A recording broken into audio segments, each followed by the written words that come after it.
I'm sure you know who he is. გამარჯობათ, მე მაია მქვია, საქართველოდან ვარ. რა ქვია თქვენს ქვეყანას? საქართველო? ქართული ვნების ახალ ობიექტს სინამდვილეში საქართველო რუსეთი ჰგონია. რუსეთზეც საკმაოდ ბუნდოვანი წარმოდგენა აქვს.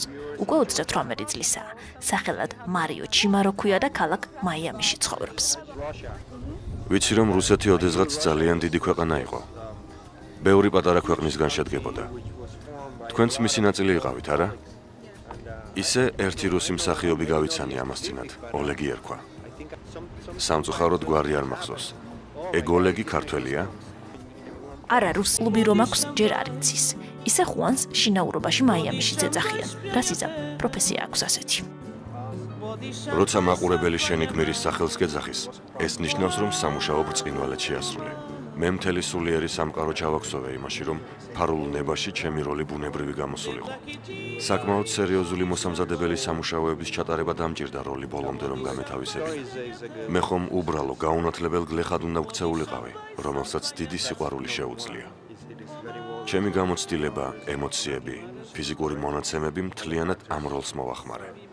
ალბათ ასე ამიტომაც შეიყვარა ხუანი მაყურებელმა.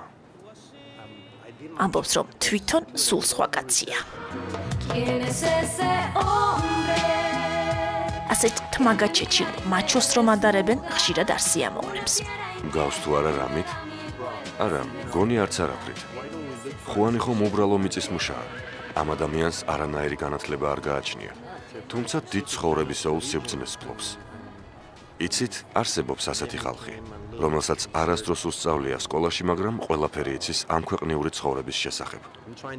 ბაბუა ჩემი იყო ასეთი. პატარა მარიო კუბაში დაიბადა. ამბობს რომ ბავშვობის მოგონებები დღესაც მის ცხოვრებაში ყველაზე მძაფრია. ჩემი სოფელი ულამაზესია კუბაში. იქ ჩემი ბაბუა ცხოვრობდა. მასთან არდადეგების დროს ჩავდიოდი ხოლმე. ბაბუამ ნამდვილ ცხოვრებას მაზიარა. მასთან ერთად ვსწავლობდი, როგორ უნდა გავმკლავებოდი ცხოვრებისეულ სიძნელეებს, რათა ნამდვილ მამაკაცად ვქცეულიყავი. და მგონი ვიქეცი კიდეც არა?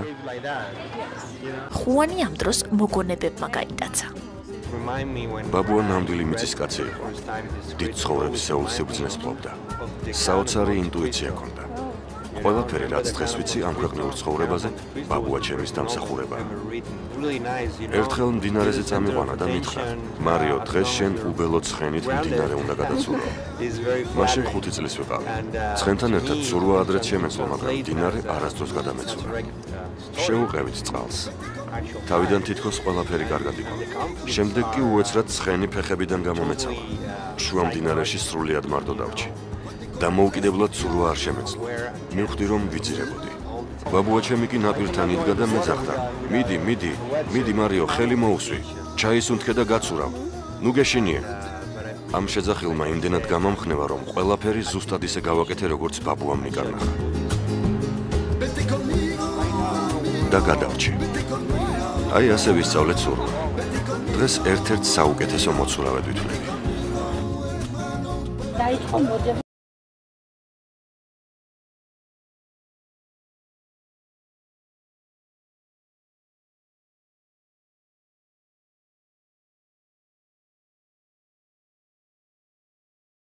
ახლა არ მკითხოთ როგორი. მე მგონი ეს ისედაც ჩანს, არა? წინდებია. ძალიან დიდი მადლობა საჩუქრისთვის, წერილისთვის და ამ თბილი სიტყვებისთვის ახლა რომ წამიკითხეთ. მე ჯერ ისევ ახალგაზრდა ვარ. ვაპირებ ბევრი ვიმოგზაურო. მერწმუნეთ, საქართველო აუცილებლად იქნება ის ქვეყანა, სადაც ადრე თუ გვიან აუცილებლად ჩამოვალ და პირადად გეტყვით რომ მიყვარხარ. და თვალების ჩანჩქერი გადავნე ერთიც არ მოგეწია.